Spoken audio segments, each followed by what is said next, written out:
Bismillahirrahmanirrahim. Alhamdulillahi rabbil alamin. Wa bihi nasta'in ala umur dunya waddin.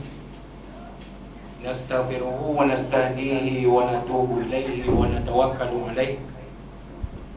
Wa na'udzu bihi min shururi anfusina wa min sayyiati a'malina. May yahdihillahu fala mudilla lahu wa huwal muhtadi. وَمَا يُضْلِلْ فَلَنْ تَجِدَ لَهُ وَلِيًّا مُرْشِدًا وَلَا هَادِيَ لَهُ أَشْهَدُ أَنْ لَا إِلَهَ إِلَّا اللَّهُ وَحْدَهُ لَا شَرِيكَ لَهُ وَأَشْهَدُ أَنَّ سَيِّدَنَا مُحَمَّدًا عَبْدُهُ وَرَسُولُهُ اللهم صل وسلم وبارك على هذا النبي الكريم سيدنا وحبيبنا وشفيعنا وزهرنا ومولانا محمد المصطفى وعلى آله وصحبه ومن دعا بدعوته وتمسك بسنته وجاهد في سبيل الله إلى يوم الدين. رب اشرح لي صدري ويسر لي أمري واحلل عقدة من لساني يفقهوا قولي. سبحانك لا علم لنا إلا ما علمتنا إنك أنت العليم الحكيم ولا حول ولا قوة إلا بالله العلي العظيم. اللهم افتح علينا حكمتك وانشر علينا من خزائن رحمتك يا أرحم الراحمين. اللهم أرنا الحق حقا وارزقنا اتباعه وأرنا الباطل باطلا وارزقنا اجتنابه.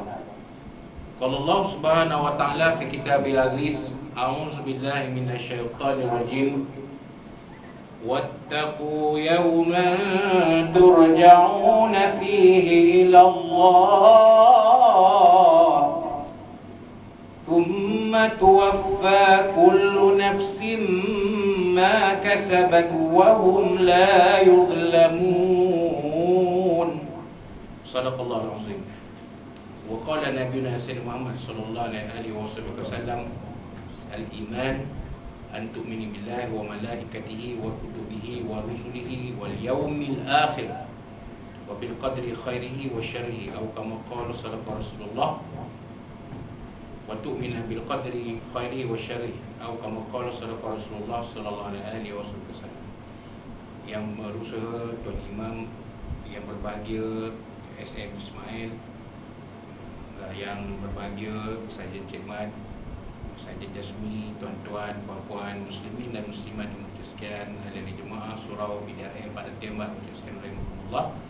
Assalamualaikum warahmatullahi wabarakatuh.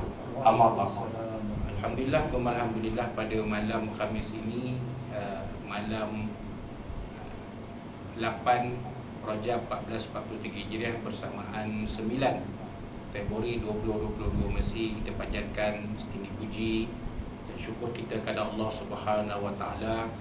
Ya, kita telah sama-sama menunaikan solat fardu maghrib berjemaah yang dipimpin oleh Tuan Imam kita Fadil Ustaz Ahmad Kamil bin Ibrahim Hafizahullah Ta'ala, berwirid dipimpin oleh beliau, bertasbih, bertahmid, bertakbir dan mengaminkan doa yang dipimpin oleh beliau. Mudah-mudahan kita semua, ya, permohonan kita, munajat kita diperkenankan oleh Allah SWT, dan semoga kita, ya, berada dalam pemeliharaannya, dalam naungan rahmatnya, serta dihindarkan daripada sebarang mara bahaya, musibah, bala bencana, wabak penyakit, ya, terutamanya wabak COVID-19, segala fitnah pada akhir zaman ini, terutamanya fitnah Masih Dajjal. Dan, ya, kita sekali lagi berkumpul di dalam majlis ilmu ini yang disebut oleh Nabi SAW sebagai Rawdatun min Riyadil Jannah, satu taman dari taman-taman syurga Allah Subhanahu Wa Taala, yang mana rahmat Allah turun kepada kita dibawa oleh para malaikat, ya, dikurniakan kita sakinah, iaitu ketenangan. Ya, walaupun kuliah kemarin anak-anak kita ramai, ya, mereka berbicara, ya, suara mereka masuk dalam rakaman video, tapi kita tak rasa terganggu. Itulah yang dikatakan sebagai sakinah, iaitu ketenangan dalam majlis ilmu. Apatah lagi kalau anak-anak kita ni tidak berada ketika dalam majlis ilmu, berada di bersama kita. Tapi kalau ada pun, biarlah mereka dengan cara mereka. InsyaAllah tidak akan mengganggu majlis ilmu yang diadakan. Dan Allah SWT memurniakan ganjaran yang sebaik-baiknya kepada kita, kerana mengimarahkan majlis ilmu, mengimarahkan majlis zikir kita pada malam ini, insyaAllah. Jadi tuan-tuan dan puan-puan muslimin muslimat rahimakumullah, pada malam ini kita berpindah kepada pengajian kitab hadis 40 hadis peristiwa akhir zaman yang disusun oleh almarhum Tuan Guru Ustaz Tuan Haji Ahmad Fahmi Zamzam Abu Ali Al-Bajari An-Nalwi rahimahullah ta'ala. Baru saja meninggal akhir tahun lepas. Dalam keadaan masih lagi aktif menyampaikan dan berkongsi ilmu, maka Allah SWT telah menentukan ajal almarhum Tuan Guru kita ini sampai pada waktunya. Maka yang tinggal pada kita hanyalah kitab-kitab yang diwarisi, yang ditinggalkannya sebagai amal jariah untuk kita. Maknanya kalau kita kongsikan ilmu yang ada dalam kitab beliau ini, maka jariahnya sampai, pahalanya sampai kepada almarhum, kepada arwah ini. Jadi sebab itulah kita pilih kitab ini, kitab hadis 40 hadis peristiwa akhir zaman. Walaupun kita di surau ini kita bermula dengan hadis yang ke-33. Jadi mana hadis yang 32, dari hadis pertama sampai di 32 itu telah pun dibincangkan dalam majlis-majlis ilmu yang terdahulu. Tuan-tuan boleh lihat dalam YouTube, tuan tulis saja kuliah hadis 40 peristiwa akhir zaman, ikut siri lah, siri 1, 2, 3 sampailah siri yang terkini. Jadi tuan-tuan boleh ikuti, insyaAllah tuan-tuan. Walaupun di sini agak sedikit terlewat, tetapi masih boleh mengikutinya, insyaAllah.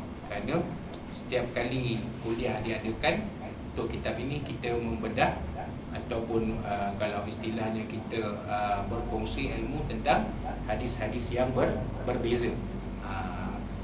Untuk malam ini kita akan membincangkan hadis yang ke-33 yang disusun oleh almarhum Tuan Guru, pengarang penyusun kitab ini, yang diberi tajuk oleh beliau Islam Nama Sahaja. Jadi hadis ini an Sayyidina Ali bin Abi Thalib radhiyallahu anhu karamallahu wajhah qala.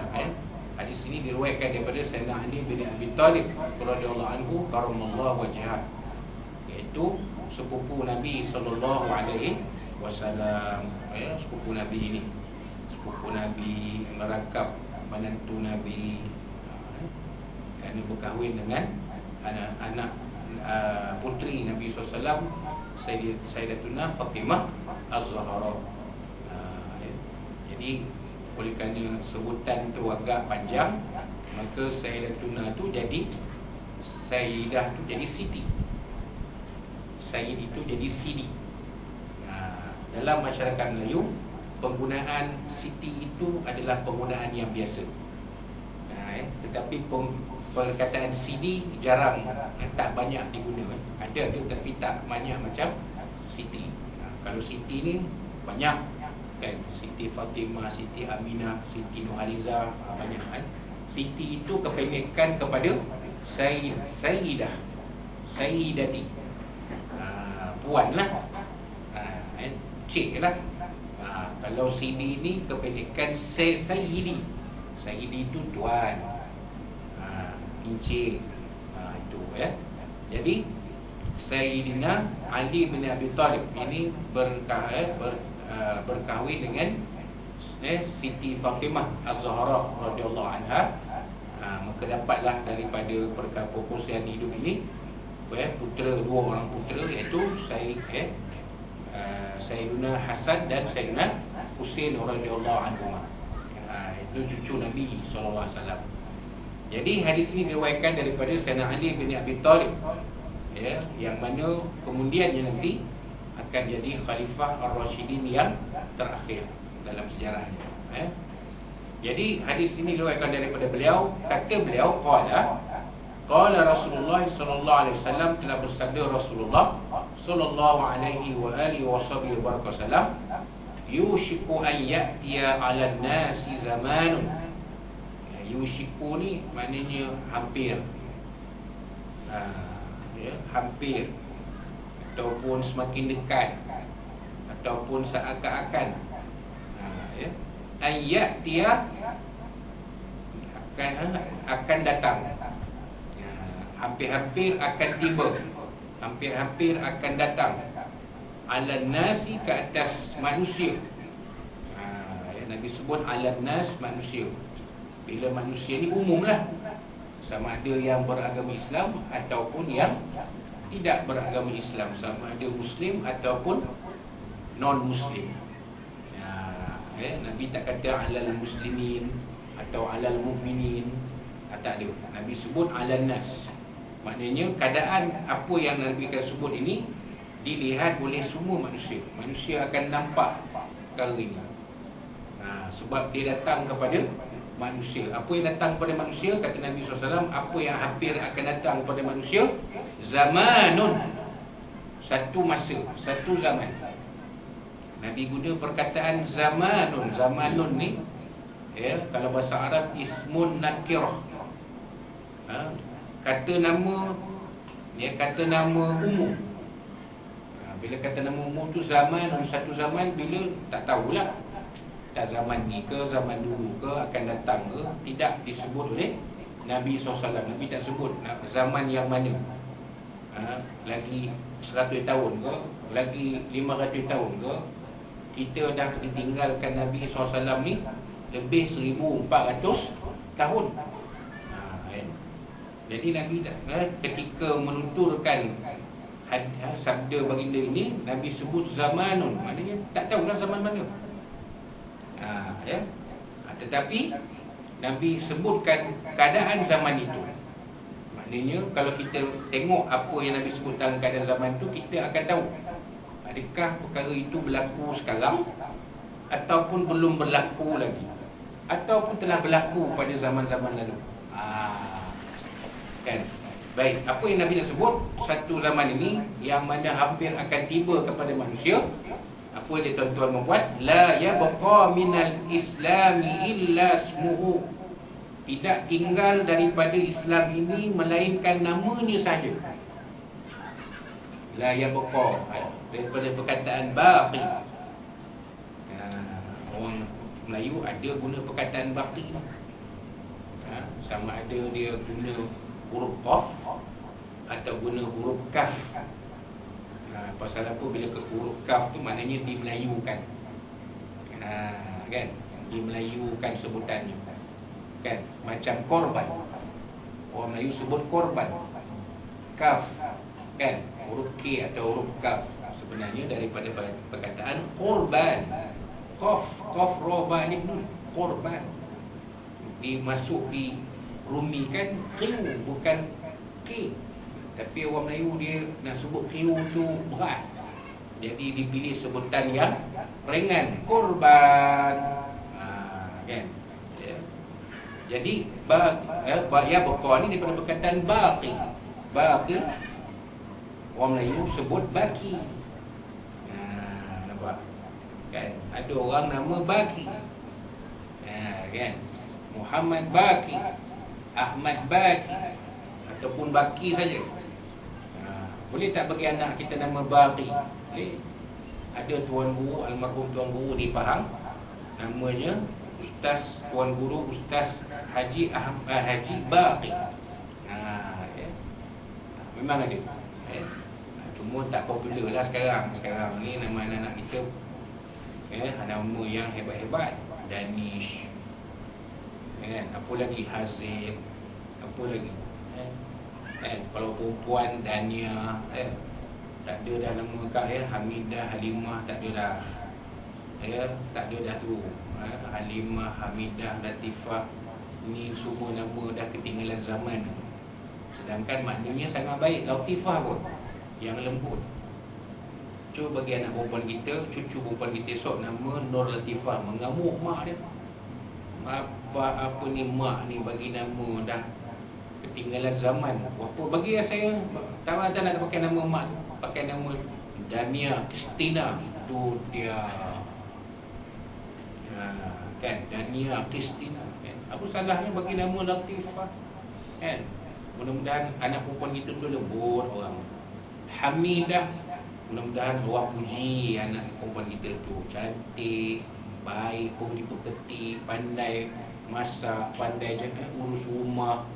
Barulah balik letak antaran 30,000, 20,000. Ni nama Dania Kristina.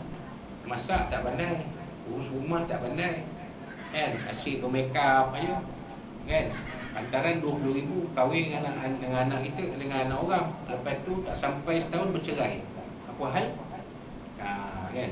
Jadi nama itu memainkan peranan sebenarnya. Jadi batil. Yang Nabi sebut la yabqa, tidak berbaki daripada Islam itu illa ismuhu, melainkan namanya saja. Makna kata Islam ni tinggal nama je lah. Ajarannya dah tak ada lah.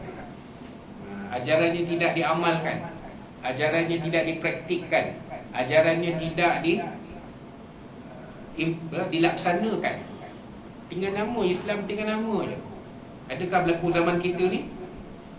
Tuan-tuan fikir-fikir dah renung-renung, berlaku tak agak-agak? Nampak macam belum berlaku lagi. Sebab apa? Kita nampak lagi orang sembahyang jemaah, bulan Ramadan orang puasa kan, sampai hari-hari haji ibadah korban kan, nikah kenduri masih lagi cara orang Islam akad nikah. Bila ada kematian ada lagi urus jenazah kan? Maknanya Islam tu masih ada, bukan habis macam tu je. Tetapi di setengah-setengah tempat memang berlaku begitu. Contoh, kalau kita masih ingat apa yang berlaku di Bosnia Herzegovina, memang itu berlaku. Nama Islam tapi tak ada rupa orang Islam. Minum arak ni duduk dalam rumah, macam di Turki sebagai contoh. Islam dulu-dulu lah, zaman Kamal Atatürk, zaman sekular dulu kan, sebelum 2004, sebelum Recep Tayyip Erdogan jadi presiden Turki. Sebelum memang sekular Turki ni, nama di Islam tapi tak ada rupa Islam. Arak ni dijual di kedai tu merata. Kedai kalau takat 7-Eleven tu bersepah, kalau takat kedai runcit kampung tu ada arak dijual. Wahal semua orang dalam kampung tu beragama Islam, tak ada yang tak beragama Islam pun. Turki ni dia 95% penduduk dia beragama Islam, lebih ramai daripada kita. Persentage lah dia punya peratusan dia kan? Tapi sekarang ni alhamdulillah kesedaran Islam tu makin naik, makin tinggi di Turki lah, di Bosnia. Nampak benda tu. Tapi kalau nak cerita dari segi gambaran keseluruhannya, kita nampak belum ada lah. Islam tu tinggal nama je. Maknanya zaman tu mungkin zaman akan datang. Bila tak tahulah, tak lagi 30 tahun, lagi 50 tahun, lagi 100 tahun, kita tak tahu. Nabi beritahu akan tiba, hampir akan tiba kepada manusia satu zaman di mana Islam tinggal nama. Itu yang pertama. Yang kedua, wala yabqa minal Qur'ani illa rasmuhu, dan tidak berbaki daripada Al-Quran itu melainkan tulisannya sahaja. Tinggal tulisannya. Quran itu tinggal tulisannya. Orang tinggal tulisannya, orang baca pun tidak. Apatah lagi tadabbur. Ini istilah yang orang sekarang pakai. Tadabbur ni mana membedah isi kandungan pengajaran Al-Quran itu untuk difahami. Itu dipanggil tadabbur. Kan? Adakah berlaku benda tu? Belum lagi nampaknya berlaku. Masih ada lagi orang mengaji Quran, ada lagi. Siap dibuat tilawah lagi. Auzubillahi minasyaitonirrajim. Saya Saya ni kalau dengan Tuan Mat Syaran kalah, duduk sebelah kalah saya. Ustaz Kamil duduk sebelah saya, duduk sebelah Tuan Mat Syaran. Kami perhatilah dia buka bunga lagu tu. Tiru boleh, tapi nak macam dia payahlah. Cik Din memang orang hebat, tapi boleh tiru. Saya kalau kuliah baca Al-Quran mesti ada lagu, mesti ada. وَأَذِّنْ فِي النَّاسِ بِالْحَجِّ يَأْتُوكَ رِجَالًا وَعَلَى كُلِّ ضَامِرٍ يَأْتِينَ مِنْ كُلِّ فَجٍّ عَمِيقٍ. Mesti ada lagu. Kan? Pasal kita mengaji dulu. Tapi tak hebat macam Tuan Syarat. Boleh tak tiru? Macam saya kata dia lah, boleh tiru ya? SMF boleh tiru. Tapi nak hebat, masuk tilawah dapat nombor 3, nombor 1 Johan tu tak adalah. Kan? Boleh tiru. Ustaz Kamil pun sama je. Kan? Cuma dia tak tunjuk kuku dia kat sini. Kan? Jadi SM kena jolok sikit lah. Ustaz Kamil, Ustaz masuklah tilawah Ustaz. Kami dengar kat kamera ni tu orang puji Ustaz merata. Kamera tu orang puji Ustaz baca Al-Quran sedap. Datang sini tu nyorok je, duk urus surau je, suruh baca Quran. Tak apalah, bagi orang lain lah.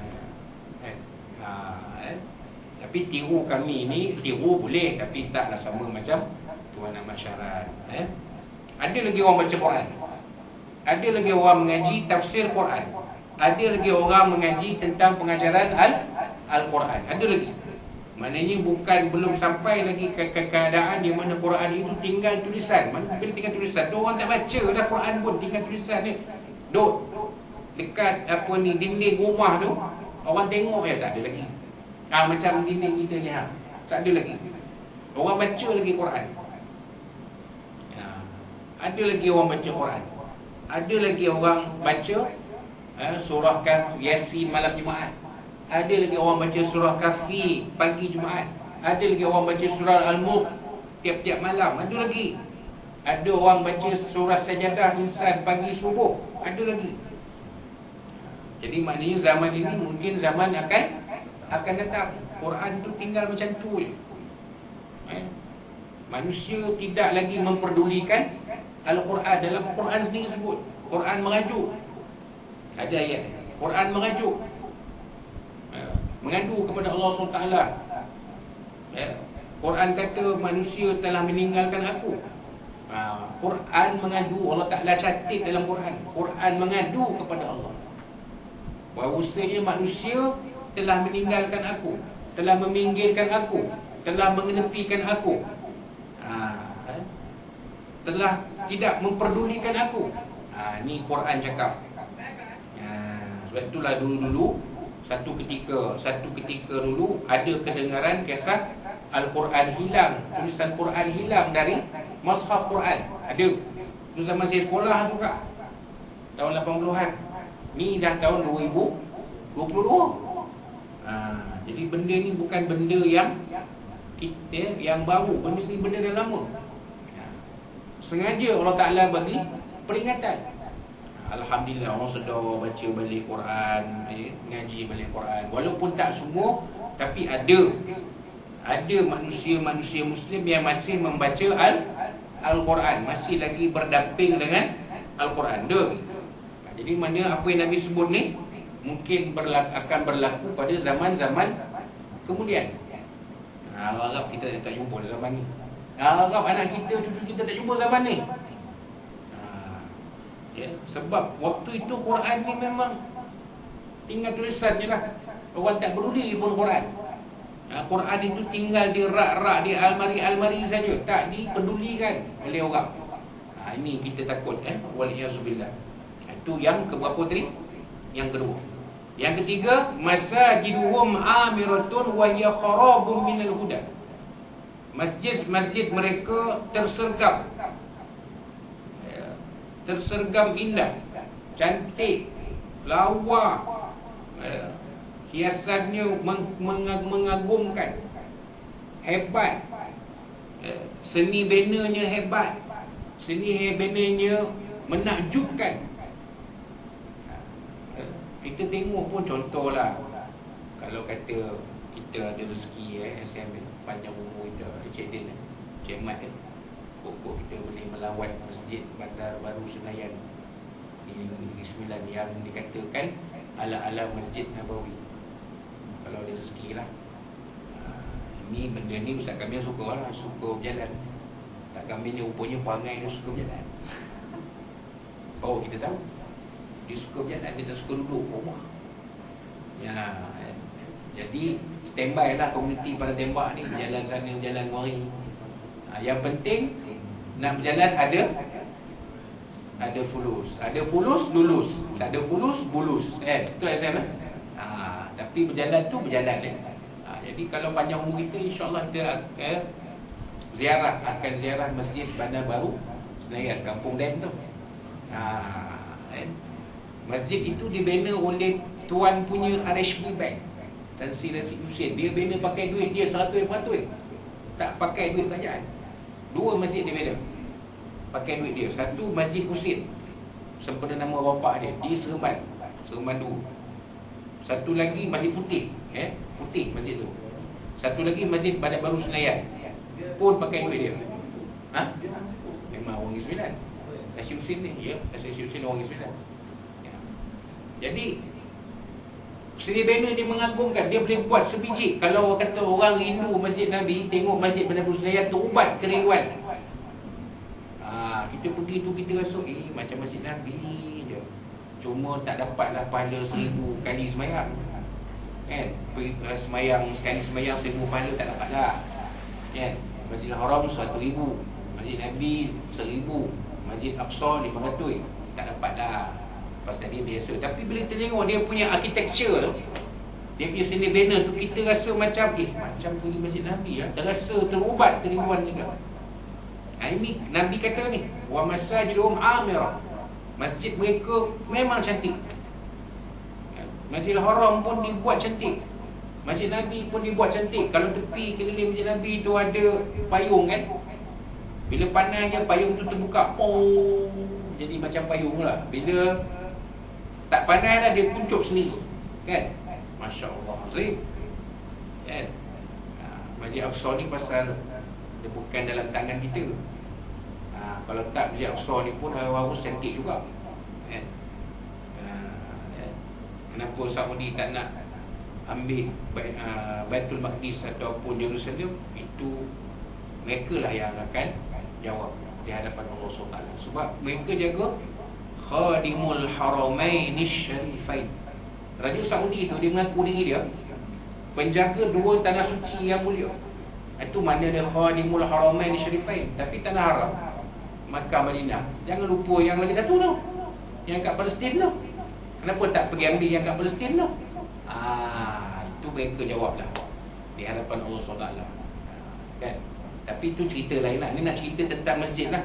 Cantik ni. Bukan kata di situ di mana-mana. Ada satu masjid terapung di Maghribi. Tu pun kalau panjang umur itu, kalau ada duit nak pergi sampai. Semuanya jadi. Rezeki ni dia tak salah alamat saya. Kita rasa macam kau nak pergi duit mah pergi sekali.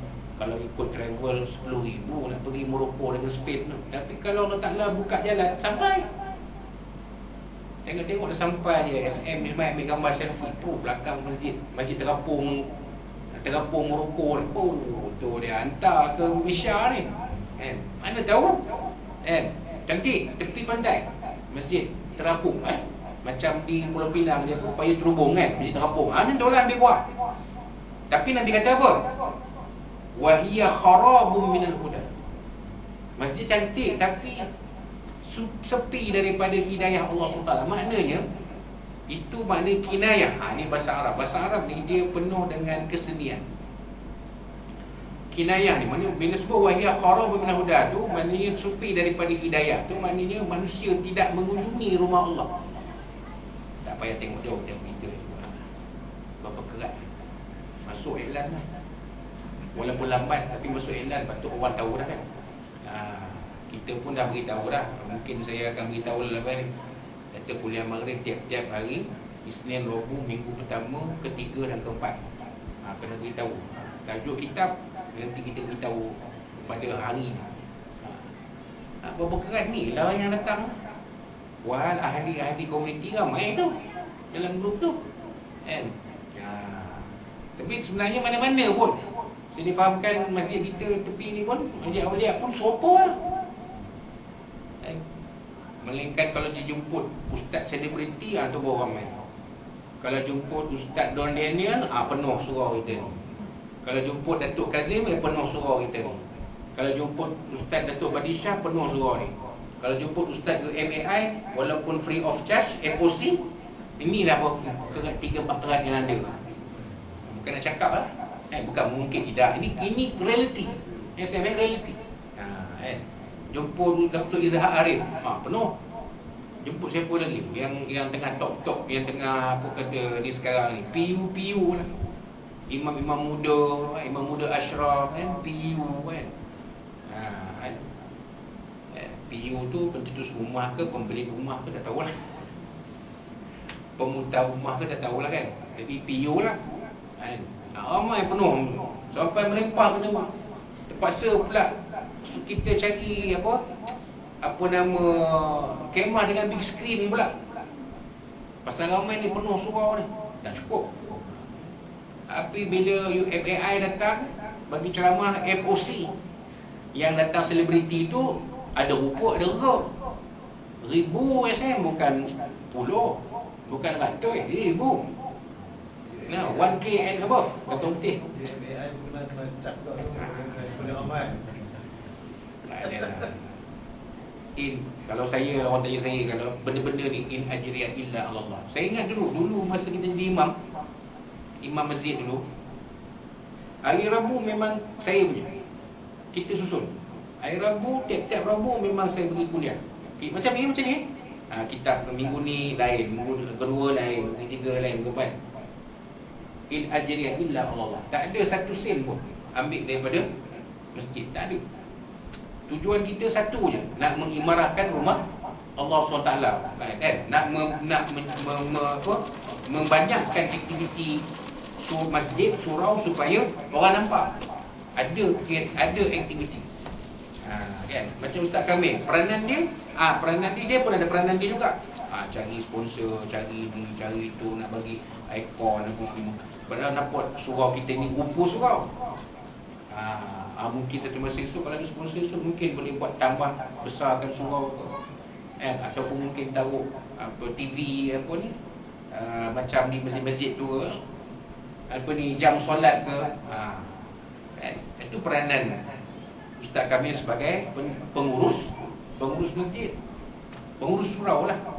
Saya, peranan saya untuk mengimarahkan surau dengan kuliahnya, dengan ceramahnya, dengan insyaAllah senyap-senyap kelas pengajian Qurannya. Jadi ada kita peranan masing-masing, tapi kita nak mengimarahkan Allah SWT. Sebab Nabi kata akhir zaman ini yang berlaku. Masjid tu cantik, lawa, tersergam, tapi orangnya berapa kerat yang datang ke rumah Allah, melainkan hari Jumaat. Hari Jumaat tu saya lah penuh lah. Hari lain sembahyang Jumaat, Maghrib, Isyak, subuh lagi subuh pun kadang kita pun terkantu juga. Turun-turun berjaga-jaga dan 6.35 tak payahlah.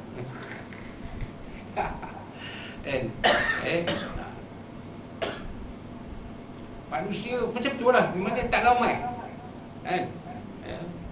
Itu yang orang Yahudi suka tu.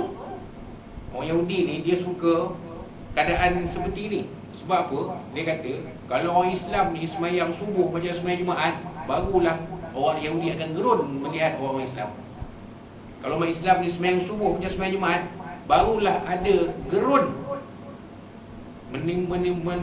mencipta rasa gerun pada orang Yahudi. Yang orang Yahudi sekarang, orang Israel happy tengok kita ni, tak rasa takut pun. Inilah dia. Lepas sembahyang kita pun tengoklah, Maghrib tu ramai dah, alhamdulillah. Isyak tu boleh tahan lah. Subuh tu memang InsyaAllah kita cubalah berjuang, makmurkan, walaupun 5 orang ke 6 orang ke, kita cuba. Kita cuba usaha. Alhamdulillah katanya speaker, tiap-tiap blok ada speaker. Okey dah tu. Kita dah usaha. Taufik tu dah ada, hidayah tu dari Allah Subhanahu wa Ta'ala. Manusia yang mencetuskan rasa manusia nak datang ke rumah Allah ni, ke rumah Allah ni adalah Allah SWT. Kita cuma usaha je, kan? Buat surau cantik, kemeh-kemeh, bagus-bagus, ada speaker, ada ini, ada itu. Kita dah usaha. Tapi Allah Ta'ala yang beri hidayah kepada manusia. Tak apalah. Yang pentingnya ada sebahagian yang memakmurkan rumah Allah SWT. Kita-kita ni, Wallahualam. Baik. Kemudian berapa yang ketiga? Yang keempat. Yang keempat ni, ulama'uhum syarru man tahta adibis sama. Ulama mereka ini adalah sejahat-jahat manusia daripada yang ada di bawah naungan langit. Sekarang ni ada tak berlaku benda tu? Digambarkan oleh P. Ramlee dalam filem Musang Berjanggut. Datuk nikah, kahwin, nampak serupa janggut, mau tawaduk ni bagus ni, tapi bila bini orang, tu yang kata Musang Berjanggut tu. Kan, kalau datuk yang lain tu kita faham, lawan jahil lah tak? Kan, orang yang tak ada pendidikan agama lah. Tapi ni datuk nikah kahwin pun gila bini orang juga ni masalah. Ini berlaku tuan-tuan. Akhir zaman ni memang ada. Memang ada orang agama yang terperangkap dalam permainan dunia. Sebab itulah ada istilah ulama jahat, ataupun disebut ulama su. Jangan kita kata ulama semua baik. Jangan kita kata ustaz semua baik. Ustaz pun manusia kan tuan. Kami pun manusia biasa. Pergi pekan nampak kain terbelah, astagfirullahaladzim, astagfirullahaladzim, tapi buka macam ni nampak betul ni. Yang faham-faham, yang tak faham sudah. Kan nampak gunung naik bercabang dua, terbonjol je kan. Astagfirullah. Tapi jadi ni kan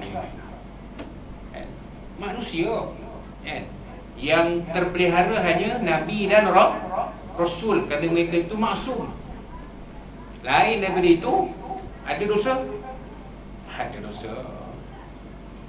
Syekh Abdul Qadir Jailani, ayahnya, ayahnya ada buat dosa. Dosa apa? Makan buah apple yang terapung di atas sungai. Makan buah apple, dah makan dah kenyang, baru tinggal buah apple siapa ni, pokok siapa ni, kena minta izin daripada tuan punya pokok ni. Kalau tak halal buah apple ni. Nampak? Ayahnya Syekh Abdul Qadir Jailani tu jumpa, tu yang jumpa tuan punya pokok apple tu. Dia kata, kalau kamu nak aku maafkan kesalahan kamu, kamu kena kahwin dengan anak aku. Alamak, kena kahwin dengan anak tuan. Dia pun bujang.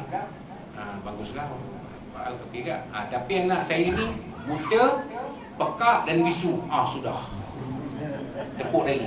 Alamak, kan nak kahwin tu baguslah, kan aku pun bujang lagi, tak kahwin ni, kan kena itu aku hukuman lah, denda lah, sebab makan apple tu. Pergi cari-cari jumpa tuan punya pokok apple, pakcik tu, pakcik Mat lah, bukan Cik Mat ni. Bukan nama sebenar. Pakcik Mat bukan nama sebenar. Jadi Pakcik Mat kata, boleh, saya boleh ampunkan, boleh maafkan kesalahan kamu makan apple buah pokok saya ni, tapi syaratnya kena kahwin dengan saya. Okeylah pakcik, saya terima syarat tu. Tapi anak saya ni buta, bisu dan pekak. Nganga kawan ni, alamak, tak kahwin garam, tak ampun kesalahan, tak ampun dosa. Jangan buat main. Taubat tak diterima tau. Akhirnya setuju dengan dipendekkan cerita. Pengantin perempuan tu duduk dalam bilik nak masuk-masuk, tengok, buka pintu bilik pengantin, tengok satu perempuan cantik. Memang lawa. Takkan apa ni, Hana Delisha tu itu kira karat gitu. Memang lawa sungguh tu. Terkejut lelaki ni. Terkejut lelaki ni. Namanya Azmi, bukan nama sebenar lah. Terkejut lelaki ni. Dia pergi jumpa pak ketua dia. Pakcik kata, abah kata isteri saya isu pekak dan buta. Ni perempuan cantik ni siapa? inilah anak abah, isteri kamu. Habis yang kata pekak bisu buta tu apa? Pekak sebab dia tak pernah dengar perkataan-perkataan yang mengemukan. Bisu sebab dia tak pernah bercakap benda yang mengarut. Buta sebab dia tak pernah tengok lelaki ajnabi melainkan ayah dia, jadi balik dia. Maknanya perempuan ni pekerti dia sangat baik. Itulah dia ibu, ayah dan ibu kepada Syekh Abdul Qadir Jailani. Nampak? Itu zaman-zaman tu tau. Zaman tu. Zaman sekarang Allahu Akbar. Kan? Ustaz pun sundul anak murid dengan izin. Ustaz guru mata habis sundul anak murid. Jaga tuan-tuan. Ni akhir zaman ni. Atau yang Nabi kata ulama hum syarru man tahta adimis sama. Orang agama jadi jahat akhir zaman. Ya Allah, takut juga. Saya pun bukanlah baik sangat pun nakal juga. Kalau Cik Din ajak pergi karaoke, pergi juga. Tapi ada syarat lah. Syarat dia semua dalam meja, dalam bilik karaoke lelaki je, tak ada perempuan. Jadi air mengarut tak ada. Semua air mineral, air kopi O ke teh O ke apa, air mengarut tak ada. Itu syarat kedua. Syarat ketiga, kita nyanyi lagu Selimut Putih. Lagu Selimut Putih ke lagu nasyid ke lagu apa ke, lagu apa, Tanya Sabut Hud ke, tak apa. Kalau lagu cinta-cinta, lagu-lagu kasih apa, sayang-sayang, kecewa-kecewa tu tak payah. Kau yang aku yang kau yang bernama Seri ke, tak payah. Kalau nak lagu tu, cari orang lain, jangan cari Ustaz Azmi. Ustaz Kamil itu kena tanya dia lah. Saya tak boleh ambil, tak boleh campur hal dia. Itu dia punya hal. Tapi kalau saya, itu syarat, 3 syarat. Kita pun bukannya suci, ada kekurangan, kesalahan kita, tapi kita cuba jaga diri kita daripada jadi sejahat-jahat manusia. Ulama yang menghalalkan yang haram dan mengharamkan yang halal. Boleh.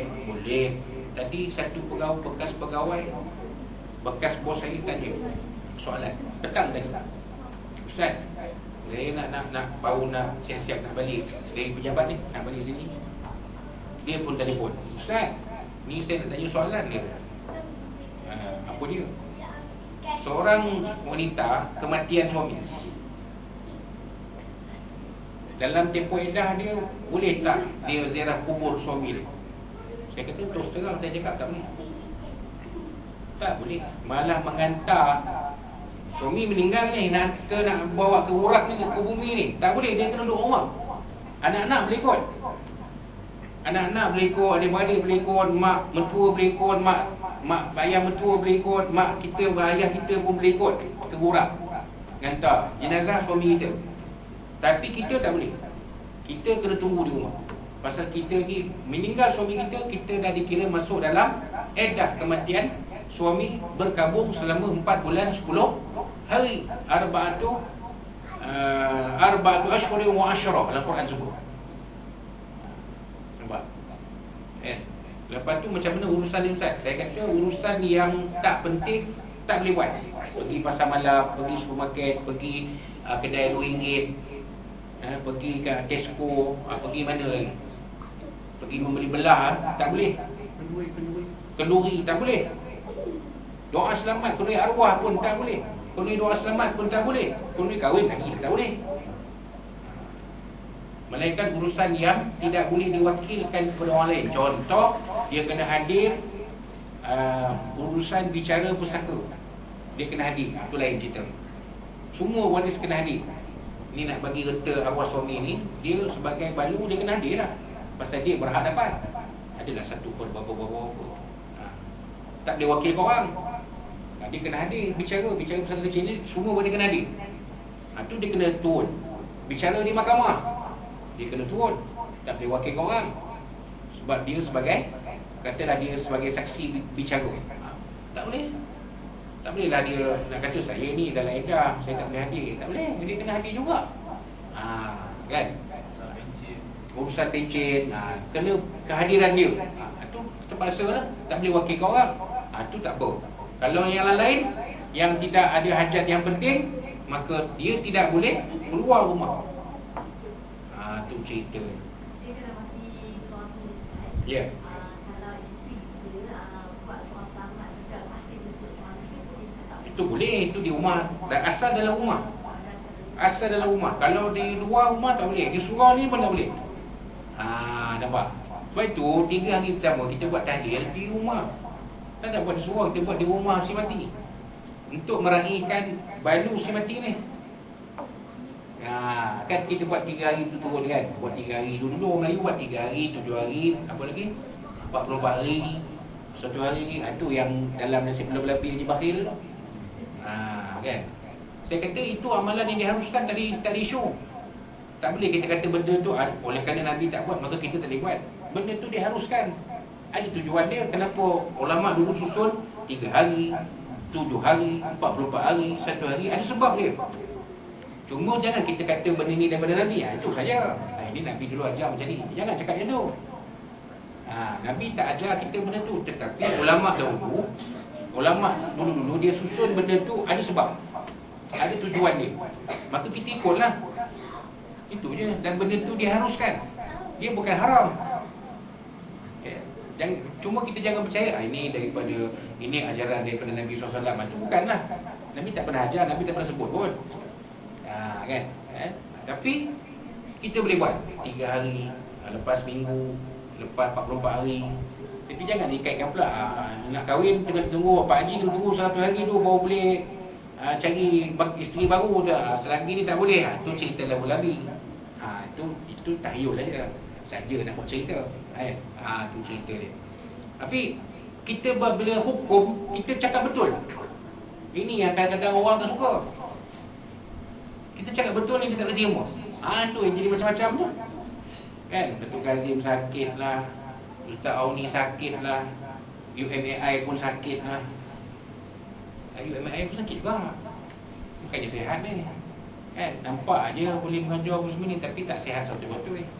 Kan? Kalau sihat 100%, saya dengan Ustaz Kamil bergilir lah. Ustaz, hari ni malam ni Ustaz, malam besok saya. Kita bukan sakit, bukan sihat 100% ni. Kan? Pasal kita tahu dah, cuma ni belum ada penawar. Syifa tu tak ada lagi. Tapi kita yakin Allah Ta'ala, Nabi SAW sebut setiap penyakit ada penawarnya, melainkan tua dan mati. Ada penawar dia.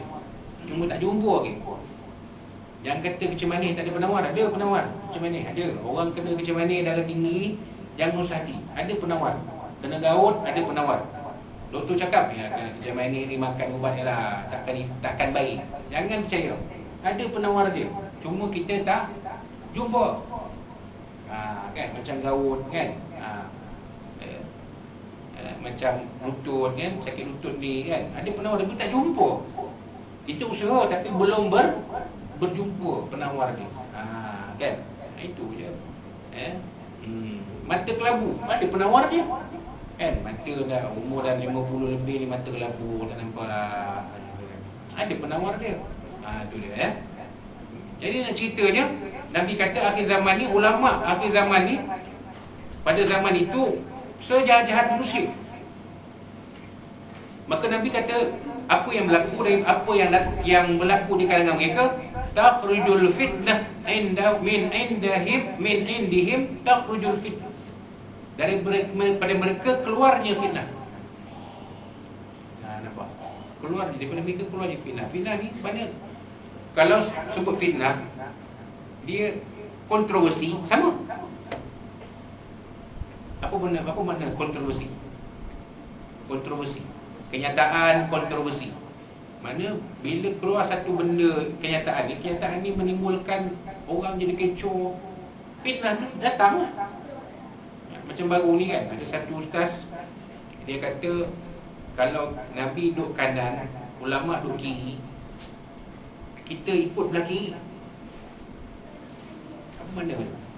Kalau kita baca selapis, ustaz ni tak betul ustaz ni. Antara ulama dengan Nabi, kita ikut Nabi lah. Mana ke ulama nak buat apa? Ulama kalau duduk kiri, Nabi duduk kanan, kita ikut kanan lah. Nabi bawa kita ke syurga. Nabi bagi syafaat kita ke syurga, bukan ulama. Kita faham macam tu, betul tak? Itu faham selapis. Kalau kita faham dua lapis, lain. Maksudnya, kalau kita ikut Nabi semata-mata tanpa panduan ulama, kita boleh tersesat. Sebab kita ikut apa yang Nabi sebut tu, kita tak dalami maksud dia, kita main ikut aja. Sedangkan Nabi tak kata macam tu. Maksud Nabi tu lain, kita baca lain. Tak tanya pada ulama, Ustaz, apa makna Nabi kata ni Ustaz? Maka Ustaz menguraikan, Nabi kata macam ni, macam ni, macam ni. Itu dia. Kita ni baca, kita orang awam yang tak ada ilmu. Bila kita baca selapis, kita faham lain. Nabi sampaikan tu lain, kita faham lain. Maka jadi sesat. Fadallu wa adallu, sesat dan menyesatkan orang lain. Nampak? Kan? Jadi kena faham. Maksudnya, kalau kita ikut ulama, memang Nabi sendiri dah kata al-ulama warasatul anbiya. Ulama pewaris Nabi. Tu yang lirik lagu nasyid. Dia jadikan lirik lagu nasyid. Ulama pewaris Nabi. Al-ulama warasatul anbiya. Jadi kalau kita ikut ulama, maka dia akan sampai pada Nabi. Kalau kita ikut Nabi direct, potong tak melalui ulama, takut kita tersesat. Sebab Nabi ni kalam dia tinggi. Nabi ni kalam dia tinggi. Maksudnya dia punya bahasa itu bahasa tinggi. Kena ada huraian. Pasal tu kita mengaji hadis ni jangan baca saja. Kena ada orang yang menghuraikan, baru kita faham. Macam Quran pun. SM kita baca terjemahan ni, terjemahan Quran ni, terjemahan Quran ni, Haramain ni, terjemahan Quran ni. Terjemahan Quran ada terjemahan dia. Boleh kita baca, tapi jangan ini rupanya dah silap faham. Kena mengaji. Mengaji apa tuan-tuan? Tafsir Al-Quran. Baru kita faham apa maksud sebenarnya yang ada dalam ayat Quran tu. Kena mengajilah. Tu cerita dia. Jangan baca saja, baca. Itu yang jadi sesat tu. Itu yang jadi. Last kali dia kata apa? Dia kata semayang ni 3 waktu lah. Pasal baca Quran kata 3 waktu je. Sebenarnya solat fardu tu 5 waktu, bukan 3. Dia baca dalam Quran dia. Hadis Nabi dia tak pakai. Ini ada Nabi ni kata-kata rekaan je ni. Bukan Nabi kata benda ni. Rekaan orang terkota kemudian ni, yang kita boleh terima Quran saja. Hadis Nabi kita tak boleh pakai. Nampak? Dia tak betul lah benda tu. Ini yang maksudnya itulah tadi, takhrujul fitnah. Daripada ulama yang jahat ni datangnya fitnah. Tapi saya tak kata ustaz tu mendatangkan fitnah, tak. Saya sebut, kita bagi contoh. Mana contoh fitnah yang timbul pada akhir zaman ni, apabila sesuatu kenyataan itu dipetik sekerat-sekerat. Jadilah dia. Sebab itu bila kita ikut kuliah di YouTube, jangan tengok sekerat. Tengok daripada mula sampai habis, baru kita faham. Jangan kata ustaz ni pun pernah kena macam tu. Tengok dalam video kuliah, dia pun pernah kena, saya pun pernah kena. Tapi cerita lama lah. Saya pun pernah kena. Orang salah anggap, orang salah tafsir. Waktu tu kita ni bodoh lagi, tak reti kan. Sekarang ni reti sikit-sikit lah. Reti sikit-sikit macam mana buat benda macam ni. Jadi supaya bila timbul apa-apa, kita boleh jawab. Dengar ceramah saya daripada mula sampai habis, kemudian faham kan, ada tak apa yang saya cakap tu bercanggah. Masalahnya orang petik sekerat. Macam dalam filem berterusi lah. Media ni benda sejengkal dibuat di sedepa. Kan nampak? Benda sikit je jadi satu benda yang kontroversi. Itu yang dikatakan fitnah tadi. Tapi ulama jahat ni, itulah kerja dia. Mencipta satu benda yang menimbulkan fitnah. Banyak lah kan. Macam ada satu ustaz yang pernah datang ke tempat kita lah, bagi dijemput, bagi ceramah talk lah. Saya masuk dalam itu, berapa ramai yang bantai. Apa bicara yang jemput ustaz macam ni, tahu tak ni. Jadi sebab kita dah buat, dah anjurkan, dia dah datang, kemudian datang cerita belakang-belakang. Ini tak sedap. Nampak kan? itu yang Nabi sebut takhrujul fitnah. Kan? Kerana apa? Mungkin ustaz ni mungkinlah, kita tak tahu lah kan. Mungkin ustaz ni tak betul, tapi kita tak tahu. Contoh, ataupun mungkin ustaz ni menyampaikan ilmu secara ilmu makrifah. Ilmu makrifah ni maksudnya ilmu yang tinggi. Orang dia bagi tahu macam ni, orang faham lain. Nampak kan? Jadi orang faham, orang kata dia sesat. Kan? Sedangkan sepatutnya kalau ikutkan, kita nak letakkan seseorang itu sesat pengajaran dia, kena panggil dia berdialog. Itu adab dia, kena panggil dia. Panggil dia datang, kita berdialog dengan dia, baru kita tahu dia sesat ke tak, dan dia pun tahu diri dia betul ke tak. Kalau kita terus labelkan dia, itu jadi fitnah. Tak perlu fitnah. Wa fihim ta'un, dan kepada mereka balik fitnah. Nampak? Ini bahaya kan? Baik itu bila kita nak menganjurkan belajar ilmu, biarlah ustaz yang mengajar tu ada tauliah. Itu pesanan saya. Saya berani itu pasal itu saya ada tauliah. Itu saya berani. Bukan berani macam mana kita berani ke depan lah. Kalau kita tak tauliah, saya pun tak berani mengajar surau-surau ni, masih tak berani. Walaupun surau ni di bawah perumahan PDRM. Saya pun tak berani. Tapi sebab saya ada tauliah, okey, tak ada masalah. Saya akan bagi. Kalau kata SM minta kopi, Syed Mat minta kopi, saya akan bagi satu kopi tauliah saya daripada Berjaya Mufti Perak. Tauliah tu memang tauliah yang diberi oleh Tuanku Sultan Perak. Maknanya saya boleh mengajar agama di masjid-masjid dan di surau-surau. Kan? Macam contoh ni, kita nak jumpa Datuk Badli Shah 22 bulan ni ke Masjid Negeri, ceramah Perdana Ambang Ramadan, Perdana anjuran IPK dan Masjid Negeri itu bersama. Bila kamu letakkan satu prosedur, kan isi borang tu kebenaran mengajar apa semua. Wah, siapa tak kenal Datuk Badli Shah, masuk TV apa semua dah. Tapi prosedur tetap prosedur. Ikut. Sebab kita tak nak nanti berlaku cerita kemudian. Kan? Walaupun dia famous, dia terkenal, akak ni mengenal Datuk Badli Shah, selalu keluar dalam TV tu. Kan? Dia Datuk Kazim punya partner. Kalau Pro Islam ada dia, ada Datuk Kazim. Rating satu ketika dia gabung dua-dua ni, rating malam tu 3 juta. Sama macam zaman-zaman Datuk Harundin, Almarhum Datuk Harundin, Datuk Ismail Kamus dulu. Ya. Mereka dua orang ni. Mana famous lah mereka dua orang ni.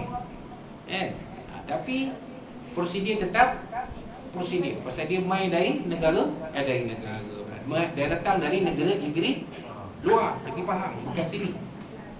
Tu Kazim tak payah. Tapi Datuk Badli Shah kena, kita ikut prosedur. Sebab kita nak mengelakkan ni. Minhum takhrujul fitnah wa fihim ta'un. Ini berlaku. Sama ada belum berlaku ataupun dah berlaku, tuan-tuan boleh fikirkan. Memang ada berlaku.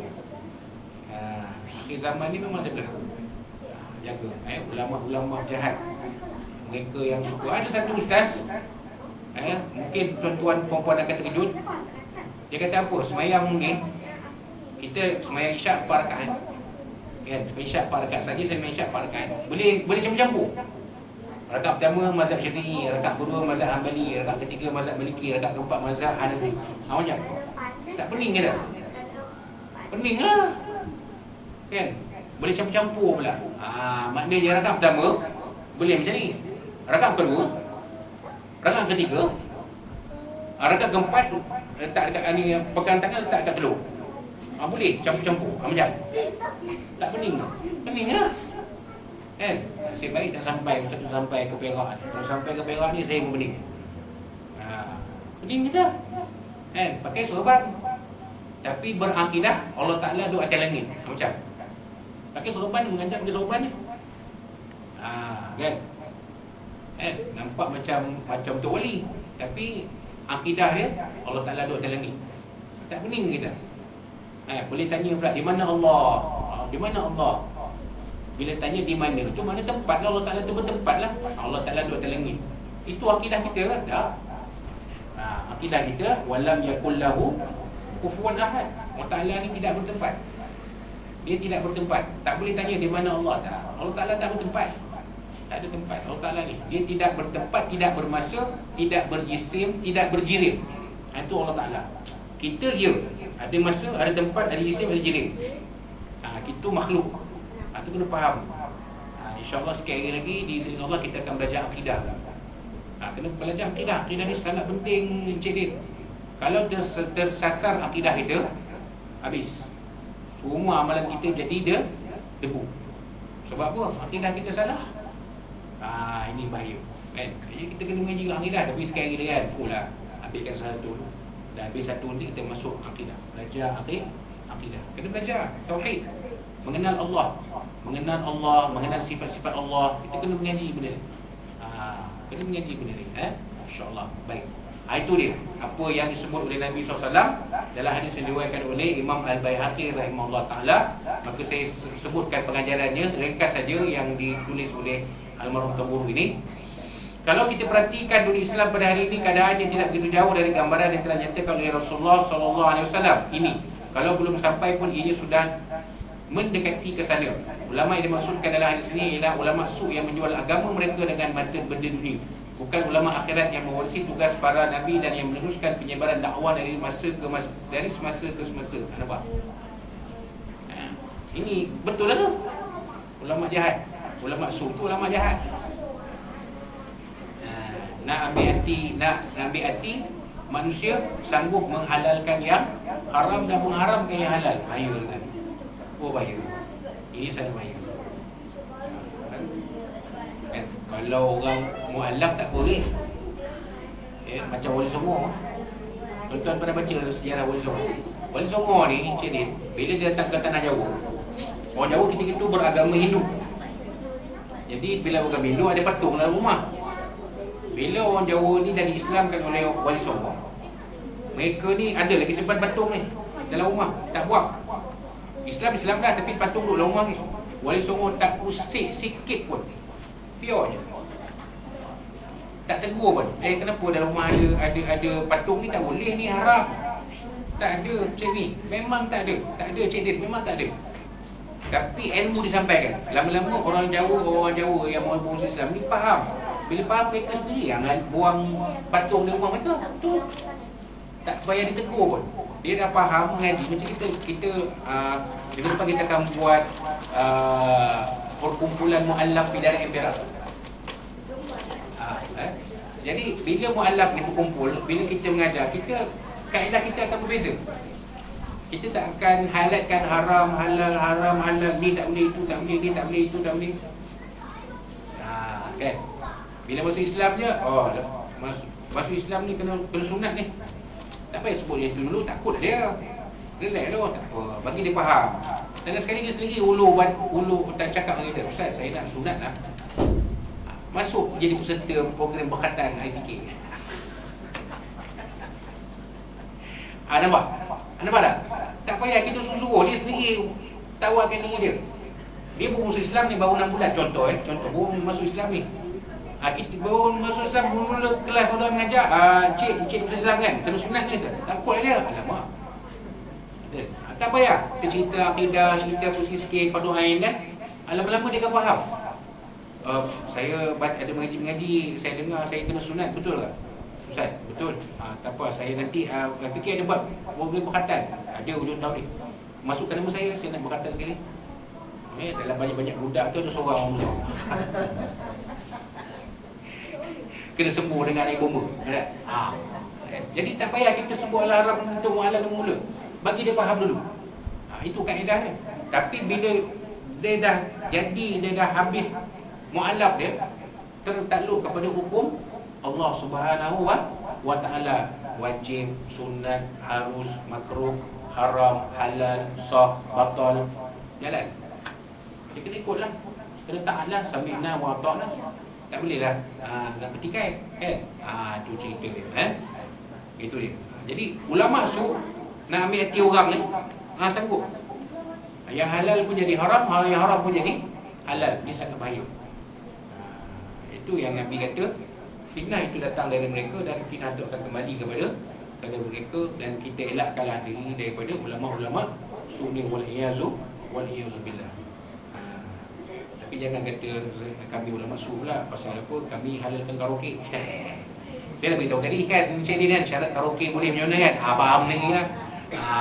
Bukan kata karaoke tu haram mutlak tak. Kan? Dia macam muzik kan, muzik. Adakah haram mutlak? Tidak. Tak haram mutlak. Tapi nak cerita muzik nantilah kuliah akan datang.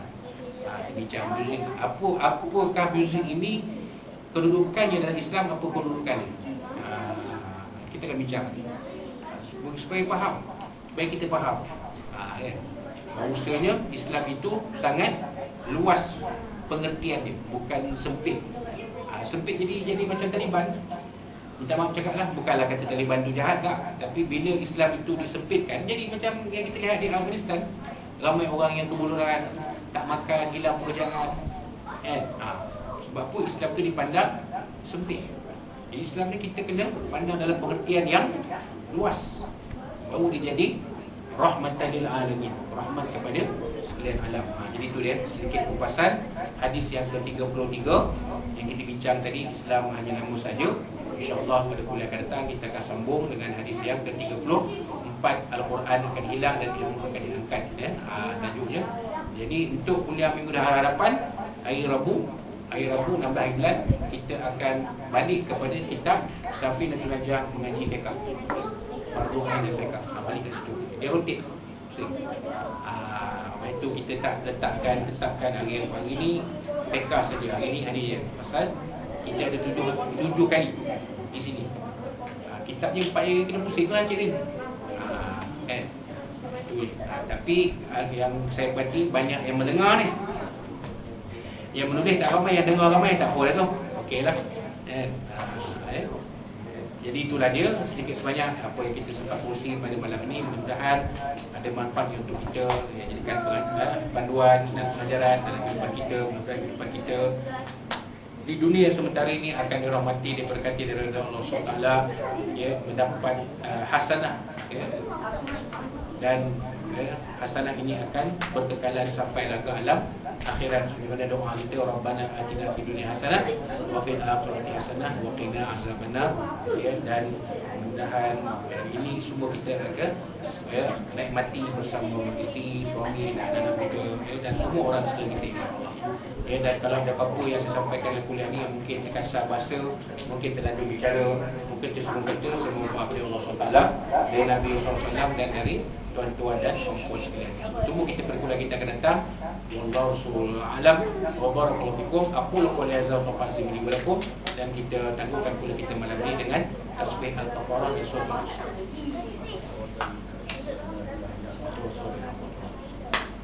A'udzu billahi minasyaitonir rajim. Bismillahirrahmanirrahim. Alhamdulillahi rabbil alamin wa bihi nasta'in wassalatu wassalamu ala asyrafil anbiya'i wal mursalin Sayyidina Maulana Muhammad wa ala alihi wasallam. Allahumma hamdi man hadza jama'at tafaqana badikum masuma. Allahumma inna naj'aluka fi nuhuri a'daina wa na'udzubika min shururihim. Allahumma badid syamlahum wa farik jam'ahum wa shattit kalimatahum wa zalzil aqdamahum wa sallit alaihim kalban min kilabi.